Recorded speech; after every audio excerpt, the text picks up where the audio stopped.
Nasaan nga ba ang G-spot ng isang babae? For today's video po, yan po yung ating pag-usapan, kaya panoorin niyo po itong video nito hanggang dulo. Mga lods, kung hindi pa ako subscribers, please don't forget to subscribe and click the notification bell para updated kayo palagi sa mga bago kong upload na videos.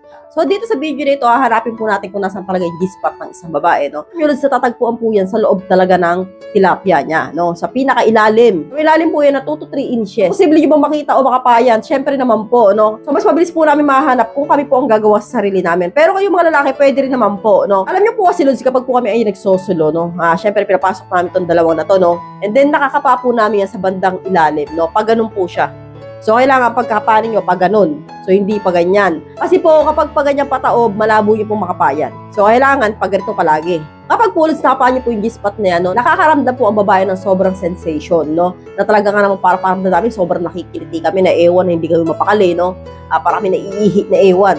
So, parts po yan, lods, ng bell bottom ng babae, no? At meron po yung mga iba't ibang size na meron po small, medium, at saka large. Iba po kami, kasi po alam naman po natin na iba-iba rin yung size ng tilapia, di ba? May malaki, may maliit, may mahaba yung hiwa. So, bahala na kayong husga, no? Depende sa tilapia ang nabili niyo kung bulasaba o fresh pa. So, kapag pinasok niyo po, lods, yung daliri na ito sa tilapia, no? Unang mapapansin niyo, lods, basang-basa, madulas, di ba? So, hindi pa po yung G-spot nun, no? Ang G-spot po, makakapa po ninyo, medyo magaspang yan, ah. Pag ginan ninyo magaspang. So, sa bandang taas yun, na gano'n na malalim. So, para po siyang kapainin nyo yung gulagid ninyo dito, ganyan, di ba? Yan, magaspang, ganyan po siya. So, hindi po siya sobrang dulas.